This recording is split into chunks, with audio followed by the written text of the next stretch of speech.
খবর 24 সাথে আপনাকে স্বাগত।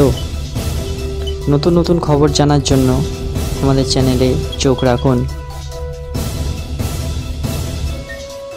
নমস্কার দর্শক বন্ধুরা, স্বাগত আমাদের এই চ্যানেলে। ছিল প্রেমের সম্পর্ক, তারপর দুজনের সিদ্ধান্তেই বিয়ে, সন্তানও রয়েছে দম্পতির। তবে গৃহবধূর অভিযোগ, সম্প্রতি তার স্বামী যোগাযোগ রাখছেন না, এমনকি শ্বশুরবাড়ি গেলেও তাকে মারধর করে তাড়িয়ে দেওয়া হয়।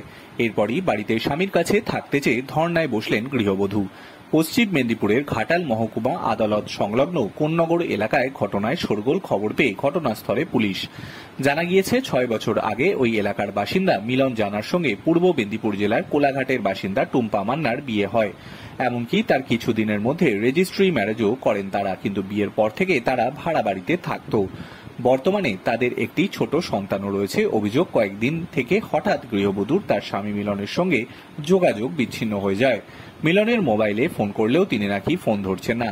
এরপর গতকাল সন্ধে নাগাদ ওই গৃহবধূ স্বামীর ঘরে থাকতে চেয়ে ঘাটালের কোন্নগর এলাকায় মিলনের বাড়িতে আসেন, কিন্তু শ্বশুর বাড়িতে আসলে তাকে মারধর করে বাড়ি থেকে বের করে দেয় শ্বশুরের তুষার জানা, এমন দাবি ওই মহিলার। এরপর শ্বশুর বাড়ির বাইরে পুত্র সন্তানকে নিয়ে ধর্নায় বসেন ওই গৃহবধূ। তাকে এইভাবে মাটিতে বসে থাকতে দেখে এলাকায় ভিড় জমান পাড়ার প্রতিবেশীরা।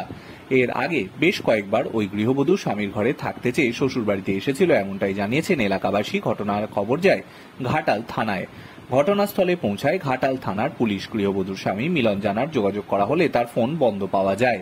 তবে মিলনের পরিবার অস্বীকার করেছে তাদের বিয়ের বিষয়। এই প্রসঙ্গে টুম্পা বলেন, আমার স্বামীর খোঁজে এসেছিলাম, ওরা কিছু বলছে না। আমার সঙ্গে পরিচয় হওয়ার পর ও বলেছিল কোর্ট ম্যারেজ করতে, আমিও করেছিলাম। এরপর প্রসূতি অবস্থায় ওর মা আমার খোঁজ নিত, অথচ এখন মেনে নিচ্ছেন না কোনোভাবেই।